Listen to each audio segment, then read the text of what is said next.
Today in this video I show you how to make your phone never turn off Android. For this you can try these two methods which I am going to show you in this video. In first method you have to open settings app. Now scroll down to find lock screen. Open lock screen.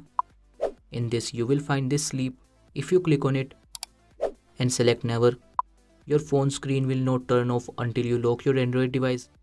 If you have Samsung device, you will find this sleep option with the name of screen timeout. Now in second method, you can take help of this caffeine app. I will give you the link of this app in description, or you can download this app directly from Google Play Store. After downloading this app, all you need to do is open it and click on timeout. Now select infinite. After selecting this, your Android phone screen will never turn off. So these are the two methods that you can use to make your phone never turn off Android. Thank you for watching this video. Please like this video and subscribe to my channel for more interesting videos like this.